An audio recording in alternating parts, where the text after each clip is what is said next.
Hello and welcome to the official London Short Film Festival podcast. I'm joined by the star of the cabaret, or the director. Okay, so what would you say your role is? Well, I directed one of the films in the Come to Cabaret called On Tenterhooks, which is, I don't know whether it should be called a short, as it is an hour and 10 minutes, but you know. Not very short. It's not very short, but that's fine. But it is a film about human suspension and people who practice human suspension, which for anyone who doesn't know is when you basically pierce meat hooks through your body and then you pull yourself up into the midair and your whole body is being supported by the hooks through your skin. Yeah, it looks pretty grisly from what I've seen so far. I don't see it grisly anymore, but then I've seen a lot of people. I've spent a year making this film. I've seen a lot of people suspend. So. What's the worst thing you've seen? What's the worst thing I've seen? The worst thing I've seen is not. It wasn't something I filmed, but it was something I got footage of. I couldn't afford to go over to Russia and film it, but there's a new thing called free fall suspension, which basically involves hooks and a bungee jump. And I've seen quite a lot of things now, and I'm very hard to shot, but when the guy showed me the footage of his free fall suspension, it was the first time in about a year where I went, oh my gosh, what on earth? That was pretty intense to watch. Yeah, it sounds pretty rough, because surely the human body couldn't support it. Well, they swing it in a certain way, you don't just drop, you swing.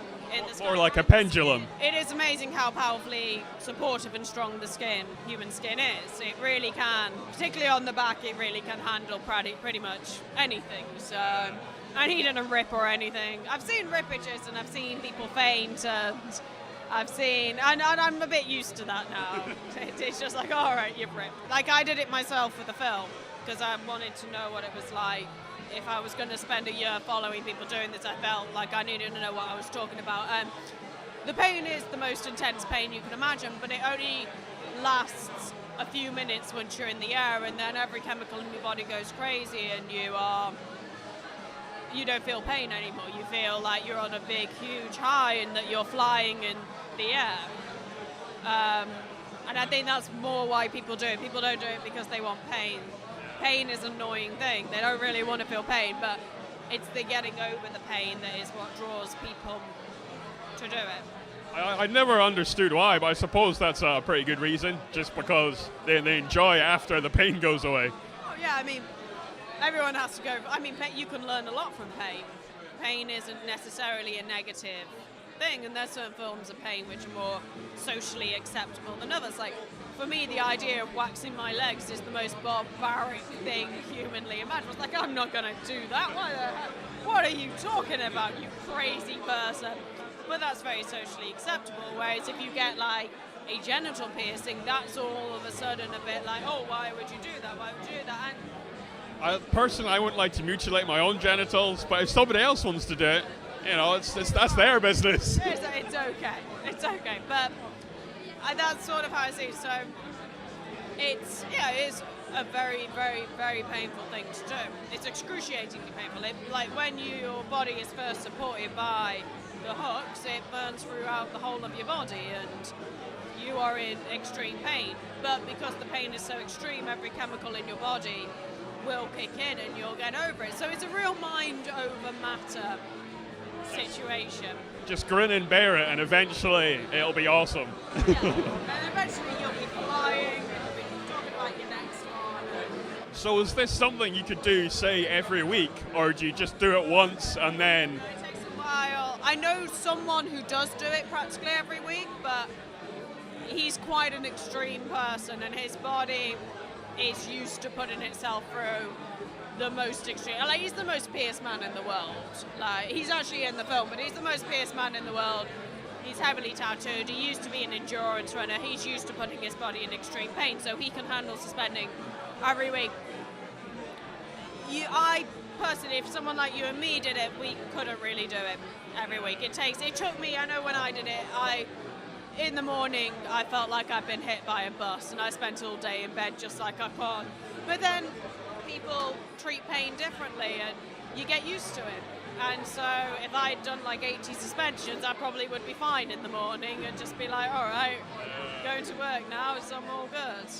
So you wouldn't use like the same wound or the same opening twice, or what's the deal with that? No, you do your best to avoid going through scar tissue, but then if someone is suspended a lot, you will end up having to go through scar tissue.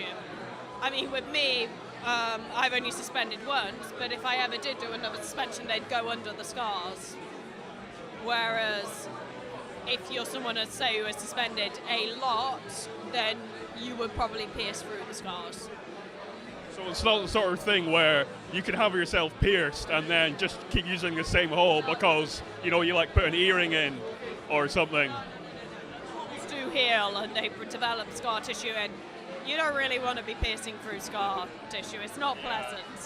It just, it seems a bit bizarre to me because, like you said, you'd run out of space eventually and then you'd have to. So, like, what would you say was a safe amount to do it where you could avoid having any scar tissue? Like maybe 8, 10? Pierce hooks through someone's skin. You're not going to avoid scar tissue. You are putting the body through quite an extreme thing, and that's sort of a part of it. But, I generally think the scars that... I don't want my body to die without any scars. I think the scars that you have are part of a character. Yeah, they're part of a story. They tell... Your body should tell the story of your life. And I wouldn't like mine to be scarless. I'd quite like mine to tell a fucking good story by the end of it and be like, you know what? I lived. She's clearly lived. I was just going to say that. And this is a bit off topic, but I noticed you're smoking an electronic cigarette. Can you tell me your thoughts on those? They're fantastic. I used to smoke 40 a day. Now I smoke 40 a day of electronic cigarettes, and I'm so much healthier. So is it any better, any cheaper? It's cheap. Depending on the brand you go for, it's cheaper. Depending on how much you smoke, well, it is better. It is just better. Like, you've not got a million chemicals and tar and shit in your lungs. Like, I can breathe. I can finally breathe like a normal human being. I'm not like wheezing everywhere and coughing in the morning, so it is. And I think it looks awesome as well. Yeah. I don't care what anyone says. I think they look fucking awesome. It's like you're in Tron. I know. It's like space age cigarette. I'm from the future. Plus, you don't get that, like, the stinky smell and the staining. You don't smell of cigarettes, I like to think of it as a director's quirk. It's my little thing. Wherever I am, I have to have my cigarette. If I don't have my electronic cigarette, I panic. Because they even expel, like, water vapor to pretend that there's, like, smoke coming out. Yeah, which is fantastic.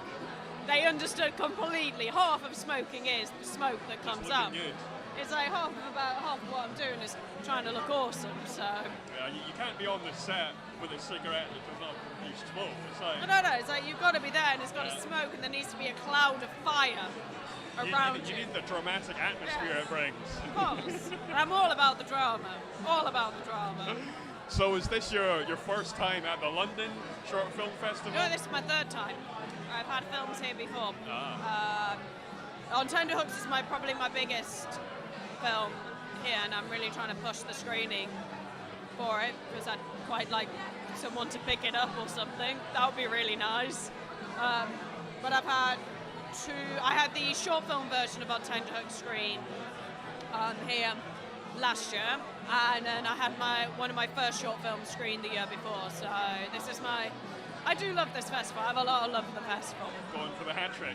Yes, it's like, when I did the Edinburgh Fringe, I did a burlesque version of Dr. Faustus. So I had the 7 Deadly Sins, and it was all performed by the 7 Deadly Sins. It was 7 vile burlesque dancers, and we had them on the Royal Mile. And we got so much photography, like attention. We had to get moved on because we were distracting from the performers who had hired space on the. And I was like, so what? It's just a bunch of girls in underwear. I know they look really sexy, but like, what can I do? It's our fault we look this good. They're just in costume. They're just in costume. That's all.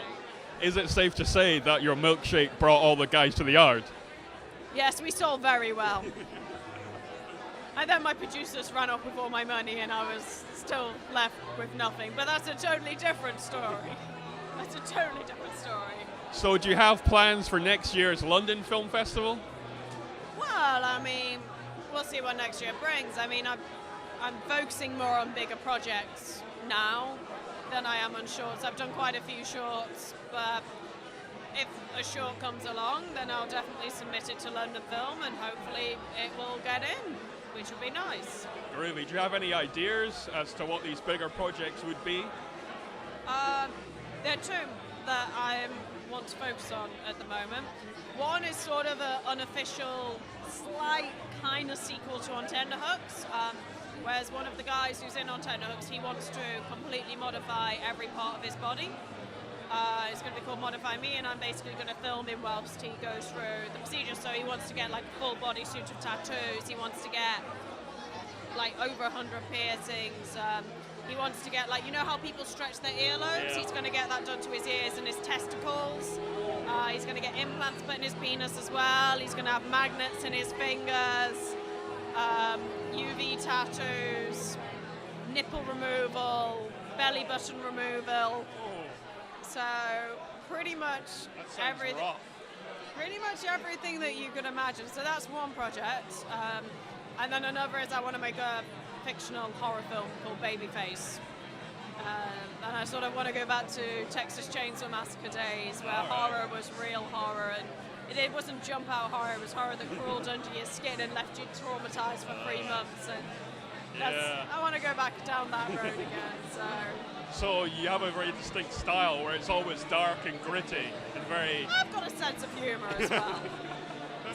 You've always got to have a sense of humor with these things. But yeah, it is a dark, gritty style, but I like to throw a bit of humor in there as well.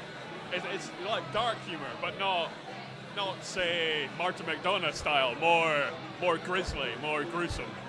I think it depends what I'm feeling at the time. I mean, sometimes things are humorous without you even realizing it. Like, you think something's normal and other people will just end up laughing. I think the most important thing for me as a filmmaker is to create a reaction of some form.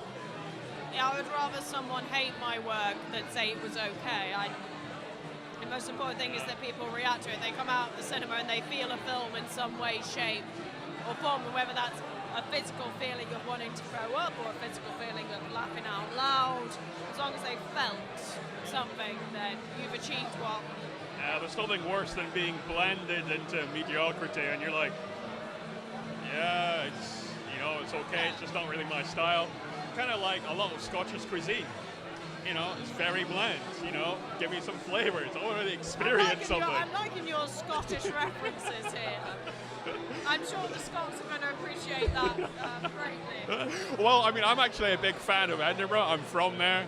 I came down especially for this, but It's a good city. it's a great city, but they could work on their cuisine. And maybe the weather. I think London could work on its cuisine. I think the whole of the UK could work on its cuisine. Maybe you should just move down here. I'm tempted, but getting consistent work, it's not easy. Us real artists. I know, that's a different story. That's a different story. It's just an interview for another time. I could go into great details on that. Don't get me started. It's harsh out there. No, you got to keep going. You just got to keep going. I mean, I did about 7 shit jobs to make this film, and I had to quit them all due to reasons for this film, or they were just so shit I couldn't do them. But you have to keep reminding yourself why you're doing it, and you're making something beautiful, and you're making something that, I mean, it's a wonderful thing that people are watching your work and they're experiencing something that was from you. Something you can be proud of. Yeah, so it's a good thing. And you've got to keep there are times when you wonder why the fuck am I doing this, but then you've got to keep reminding yourself why. Yeah. So You just start high-fiving. then you're like, yes, sorted. Are you more of a fist pumper than a high-fiver? I'm a fist pumper. I'm a really crap high fiver. My high fives are just like, oh. Okay, it was not bad, but okay, hold on. Oh, yes. It's like I've got no accuracy. I've just got no. There we go. That hurts. Yeah, sorry, my hand's a bit sweaty from the microphone. Painful. Well, it's been great talking to you.